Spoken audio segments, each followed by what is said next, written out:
So let's talk economics. As I said, I didn't even know there was something called economics when I was young. But here, I want to bring this slide back and highlight in yellow. It says the purpose. This is the purpose of my division. I have a whole team, and we do this, is to produce, explain, and disseminate, meaning release, economic data. So we have a team of people that actually compile data from Vermont households, from Vermont businesses, counting how many people are working, what type of jobs they have, like how many cashiers there are in the state of Vermont, how many teachers there are in the state of Vermont. And we also go to businesses and schools and even to the State House, where I'll testify to elected officials to explain this data and talk about it, what it means for the Vermont economy. Because if you take nothing away from today, I hope you take away the fact that there are a lot of job opportunities in the state of Vermont. There's over 600 different occupations in the state of Vermont. Over 600. You just have to find the one that makes the most sense for you. And hopefully through this brochure, we'll be able to kind of cut that search down for you. But even with those 600 occupations, there's lots of different pathways to get into them. And so this is the kind of like the fun of life. You get to choose your own adventure. And so for me, how did it all begin, right? As I said, I didn't even know there was something called an economist when I was young. And so for me, it started here at a grocery store. I worked at a grocery store all through high school. And, you know, I learned a lot through that job.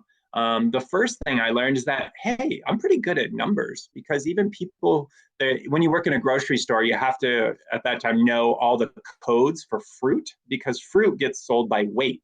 And so each fruit has a different code because you have to charge a different price for it. So I learned quickly while I was on the job that I can memorize these fruit codes very quickly, because my colleagues would ask, instead of looking them up for themselves, they'd just say, hey, Matt, what's the code for peaches? And I yell out 3231, and they go, thanks, and they move on. And so quickly I realized, oh, I'm pretty good at numbers. So I decided to keep going to school. So I went to Essex High School, and then I went to University of Vermont, where I started studying computer science, but I realized I didn't like computer science and switched to economics.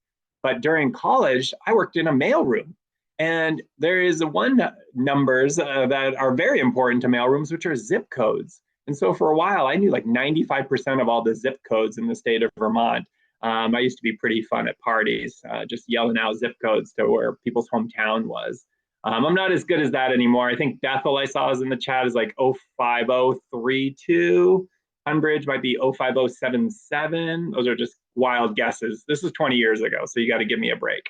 But I still have all those numbers rattling around in my head. And that's ultimately like what kind of got me to where I was going. Because did I know where I was going?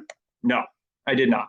But I kept taking classes. I kept taking jobs that seemed to fit for me. And it kept leading me into the next path and moving on. And I learned some really key things that will always apply to you in your job search. 1, show up on time.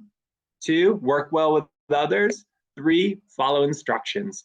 Those 3 things will make you successful in any career pathway.